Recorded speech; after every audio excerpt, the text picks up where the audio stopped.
When we were all first assigned this video project, I was bursting with ideas, and not only for myself, but for a team to collectively produce something just short of Oscar-worthy. Thus, I began to diligently practice using the recorder and study iMovie to ensure my film would be all I hoped and dreamed it would be.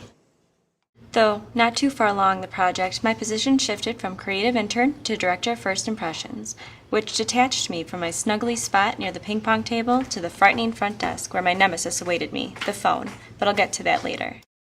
For now, let me just start from the beginning.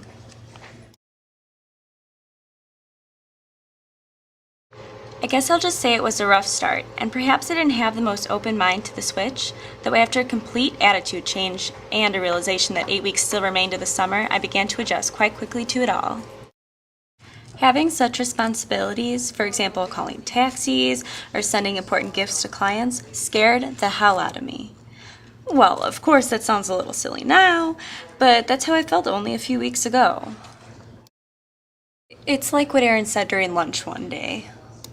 It's like when we were in elementary school and those high school students seem so big and the college students seem so ancient. I felt like a little child inheriting all the responsibilities of an adult, and I could not believe I was entrusted to behold them. My first obstacle was most assuredly the phone. Oh, the phone. It never rang when I was free of things to do. It only rang when I was in the middle of copying receipts for Sam, or 8 feet up a ladder stocking food. Not to mention whenever I wanted to go to the bathroom or get a fresh cup of coffee. So carrying the phone around with me became second nature, as did the greeting when I answered. Good afternoon, thank you for calling Maddock Douglas. Samantha speaking, how may I help you? Now, I have to say, the phone and I are all right. We still have our moments, but I'm glad I got over my fears of transferring an important call to the wrong person or accidentally hanging up on someone. My next obstacle was delivering mail, my least favorite job of all.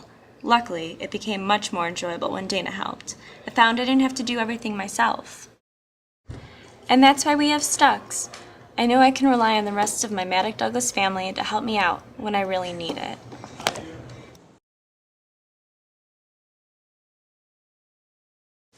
I have to say, the best part about being up front would be when people came to visit me for candy or bananas, or simply just to say hello. Being up there alone for 5 hours is mildly depressing. Some people enjoy lengths of time of solitude. I am just not one of those people. Sure, I had the guitar, and I had my markers, but it's tough to get inspired when you're lonely.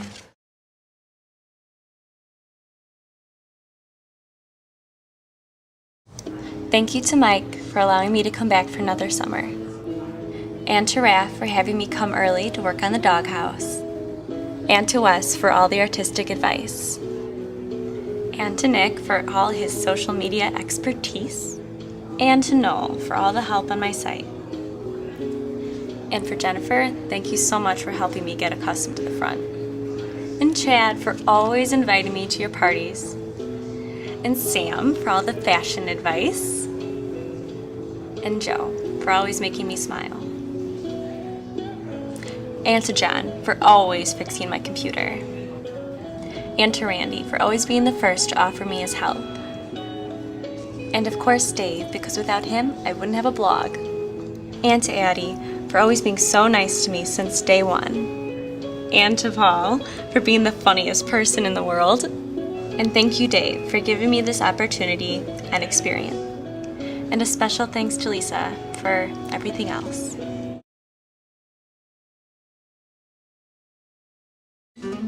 Eleanor Roosevelt said, "You must do the things you think you cannot do." Even though I wasn't sure I could handle all my new jobs, I felt I had no choice but to try. And I must say, I think I did all right. So this film isn't what I planned, but it sums up all I did and learned from you, Maddock Douglas, in the year 2010. So thank you to everyone for having me back one more year and giving me new experiences and tons of laughs. I appreciate it.